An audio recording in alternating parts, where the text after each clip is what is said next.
Sekarang kita mesti lihat paradigma baru. Persaingan antara Jokowi dan Prabowo.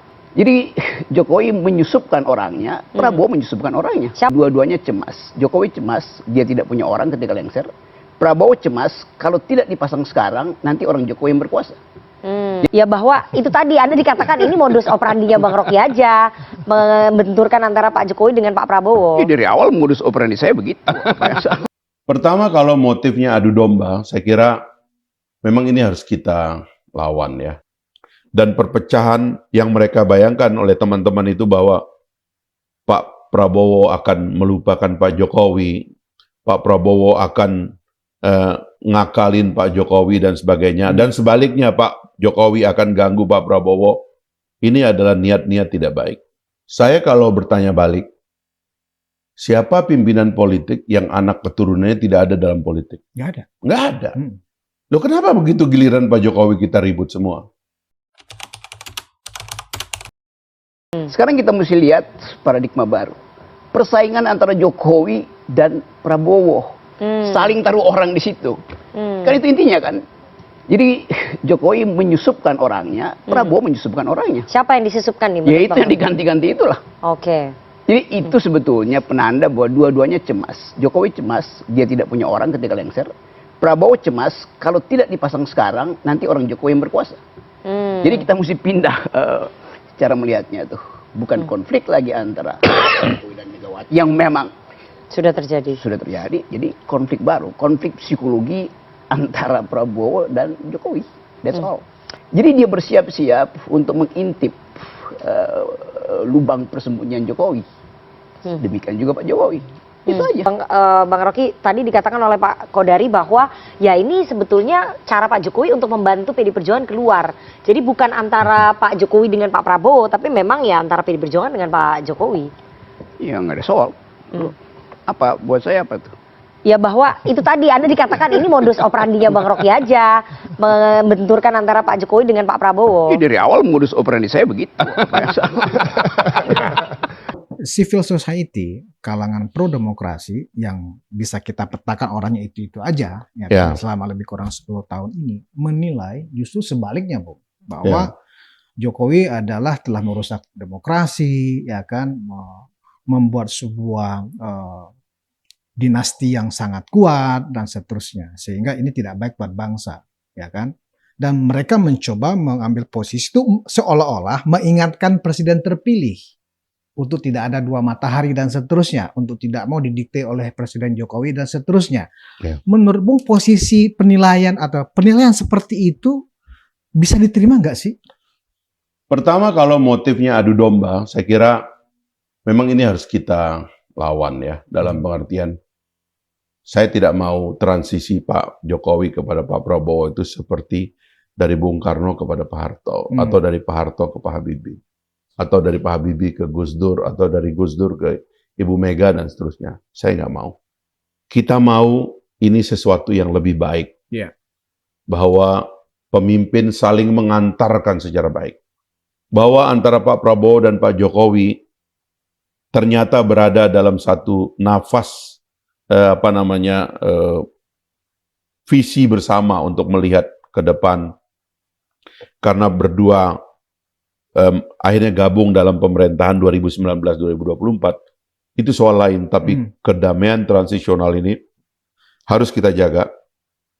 Dan perpecahan yang mereka bayangkan oleh teman-teman itu bahwa Pak Prabowo akan melupakan Pak Jokowi, Pak Prabowo akan ngakalin Pak Jokowi dan sebagainya. Dan sebaliknya Pak Jokowi akan ganggu Pak Prabowo.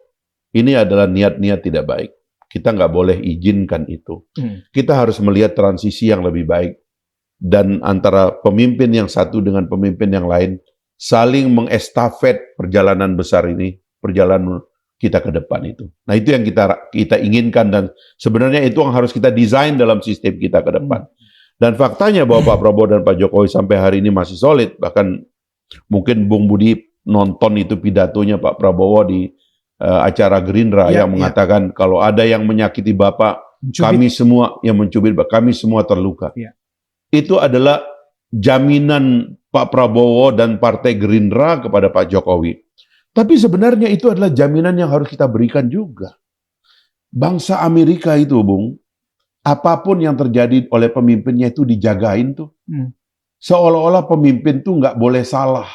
Karena dia pernah memimpin kita, nggak boleh dihina. Bangsa seperti Amerika loh. George Bush itu penjahat perang dan oleh banyak negara dia nggak boleh datang. Tapi dalam tubuh bangsa Amerika dia dijaga untuk menjaga wibawa politik dan transisi bangsanya itu yang baik begitu. Kita juga begitu dong. Ini orang-orang kok tiba-tiba sudah, saya mohon maaf ya, termasuk Pak Mahfud yang Anda bilang tadi kok kayak begitu ngomongnya. Kenapa kita nggak memikirkan sesuatu yang lebih agung daripada itu? Untuk pelajaran masa depan. Loh, Anda sendiri kan nggak ngambil pelajaran dari apa yang Anda alami sendiri gitu loh. Nah jadi saya kira berlebihanlah teman-teman itu. Mari kita melihat ini sebagai transisi yang baik.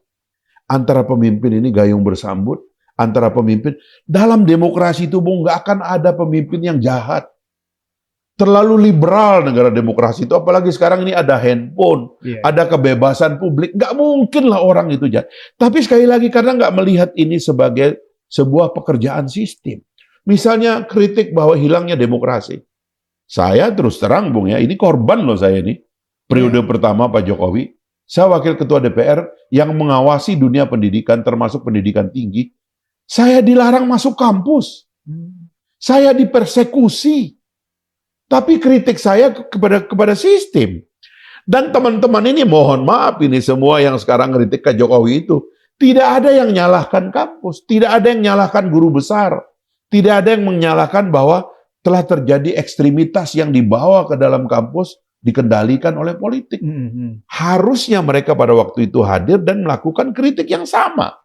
Nah, akhirnya sekarang semuanya mau disalahkan Pak Jokowi. Seolah-olah desain ini semua Pak Jokowi. Padahal semua bermain. Misalnya apa? Semuanya bermain itu. Ketua-ketua umum partai yang mempengaruhi lembaga negara, yang mempengaruhi kampus, yang punya kaki tangan di mana-mana. Kan itu adalah bagian dari permainan yang disetujui, mohon maaf ini. Oleh teman-teman kita itu disetujui. Atas nama perang kepada kelompok radikal. Kita permisif, ya kan? Dengan persekusi. Loh itu kerja bersama kok. Kita yang jadi korban aja waktu itu melihat loh kok kayak begitu ya kawan-kawannya. Tapi oke lah. Nah sekarang mulailah coba kita agak sehat sedikit. Lihat ini sebagai sebuah perjalanan sistem yang harus kita perbaiki. Tidak ada dosa tunggal. Ini dosa kita kolektif. Karena itu mari kita rekonsiliasi, memperbaikinya ke depan. Kan begitu ceritanya gitu.